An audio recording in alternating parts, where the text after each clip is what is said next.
Hey, what is up everyone? It's David here. In this video, let's talk about 3 high growth index funds that's on my watch list for 2021 and beyond. I'll talk about the driving factors on why they're on my watch list, and I'll make sure to talk about the little things like management costs and also net asset value as well. Before I begin, this video is not financial advice because I'm just a mere mortal and not a professional. And it's definitely not a recommendation to buy, hold, or sell anything. The only thing I'm qualified to recommend you to do is for you to gently smash that like button right there if you do learn something new. So without further ado, let's go! Now first things first, let me address some of the fundamentals around index fund investing. Now index funds are commonly interchanged with ETFs. Now ETFs stands for exchange traded funds. They are incredibly similar except for 2 main things. One, ETFs are traded like stocks on an exchange, whereas index funds are bought and sold at prices set at the end of the day with the provider, like for example, Vanguard. On top of that, with traditional index funds, there might be a minimum investment amount, like for example, $2,500. Other than that, both ETFs and index funds track an index, and investors like myself will reap the benefit of instant diversification that's built within the ETF or index fund. Now, it's technically more correct for the asset in this video to be referred to as ETFs. So for the rest of this video, I'm just going to refer to them as ETFs. Another question that I had when I first started investing in index funds is, how does management fees work? No, it's not like a Netflix bill or a phone bill. They don't send you a monthly invoice to pay for it. They actually just take it out of the fund automatically at the end of that year, whatever the percentage is. Oh, and let's not forget about net asset value, and why is the net asset value different to the price I am paying on the stock market? My fellow young grasshopper, net asset value includes all of the assets within the fund, plus the cash, minus away the liabilities. And the share price for that ETF might be different because that price is determined by the amount of buyers and sellers in the market. If there are more buyers in the market, then the demand will actually push the share price above the net asset value per share. And of course, the opposite is also true. That's essentially it around the fundamentals. So let's talk about the driving factors that have put the first high growth ETF on my watch list. And no, I am not sponsored by any company to make this video, and I have purposely also left out sustainable energy and 5G as a theme out of this video because I have separate videos planned for them in the future. The first one is the rise of tech in Asia. This shouldn't come as a surprise, but let me put things in perspective. 53% of our global internet users are within the APAC region. And within this region, there is only a 48% internet user penetration. If you look at some of the other developed regions, like for example, Europe and North America, they're almost at max capacity.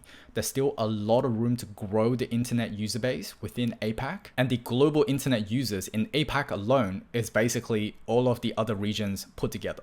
If we take a look at the top 30 internet companies in the world by market cap, US obviously leads the way with 18 out of 30 companies, but 7 of these internet companies are made in Asia Pacific. Let's zoom in a bit more to look at the growth of these internet companies in Asia.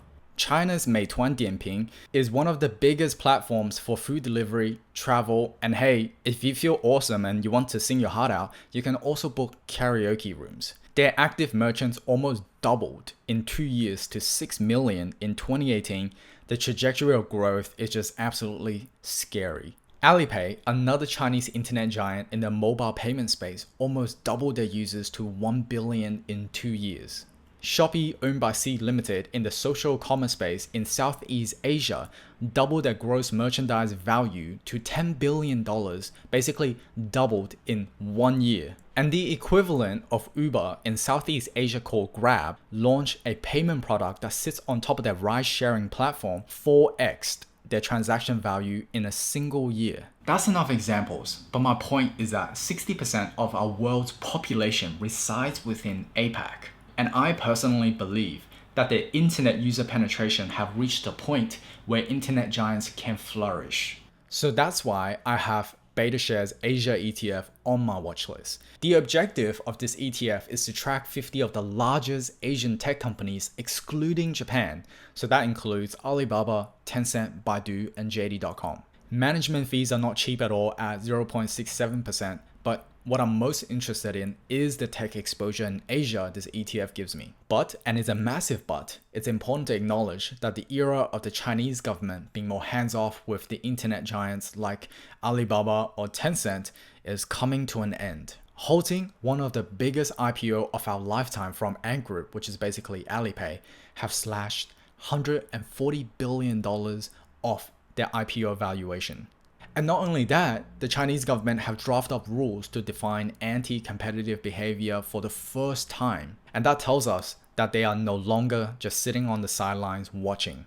Look, at the end of the day, I am a glass half full kind of guy. Increasing regulation doesn't mean that it's a bad thing. It helps manage systematic risk and it increases competition, which is great for the consumer. Next, the exponential growth of internet companies and also our further reliance on cloud infrastructure comes with both the good and the bad. From 2017 to 2018, the amount of sensitive records have been exposed in security breaches doubled from 198 million records to 447 million records. And I really don't anticipate that to slow down when more and more of our organizations are going through digital transformation and moving their data towards a cloud environment. Of course, it doesn't help that the percentage of sites that support two-factor authentication went backwards from 2014 to 2018. What is evident is that according to Australian Bureau of Statistics, Gartner, and McKinsey, there has been a strong increase from 2012 to 2018 in cybersecurity spend per year. And the cybersecurity spend is expected to grow substantially to $270 billion by 2026. And granted that cybersecurity is becoming increasingly critical to a company's longevity, this is the reason why BetaShares cybersecurity ETF is also on my watch list. The objective of this ETF is just to provide exposure to companies within the cybersecurity sector, and majority of these companies like CrowdStrike, Okta, and Cloudflare are all US based. Management cost is not cheap at all at 0.67%, but the theme on cybersecurity for 2021 and beyond is certainly on point in my opinion. The last theme that really excites me is gaming, which in my opinion is a subcategory of streaming. I don't know about you, but I am really keen for Cyberpunk and also Black Myth Wukong. If there are any other game titles that you think I should go check it out, let me know in the comment section below. In the meantime, as embarrassing as it sounds, I have given up playing Dota 2 and I just watch Dota 2 on YouTube to relax. Because if I play and I don't win, I actually get more anxious and that really defeats the purpose of me playing games to relax. Okay, back on topic. The total games market, according to Newzoo, is approximately $174 billion in 2020. And this number is actually projected to grow at 9.4% compounded annually to become $217 billion by 2023. What's really interesting is that if we zoom in a bit and look at what's inside the $174 billion of gaming revenue, almost half of this revenue is captured by mobile. And 22% is captured by PC and 29% is captured on console. As our mobile devices become more and more powerful, I'm wondering whether mobile can actually eat up an even bigger chunk of the gaming revenue in the future. Because if you think about it, mobile gaming have a lower barrier to entry because you don't have to pay as much to buy the expensive hardware like a console or a PC just to get started playing games. Now the market revenue I just showed you does not include streaming on YouTube, Twitch, or Facebook gaming. So that's another area that's worthwhile researching more into. But just to put things in perspective, in October 2020 alone, Twitch raked in 2.4 million concurrent viewers with close to 2 billion hours watched. 2 billion hours, that's just Twitch. Imagine the amount of hours together with YouTube and Facebook gaming. Now, as you can imagine, this is why I also have this video gaming and esport ETF on my watch list as well. The interesting thing about this ETF is that it gives me access to companies that's traditionally very hard to reach.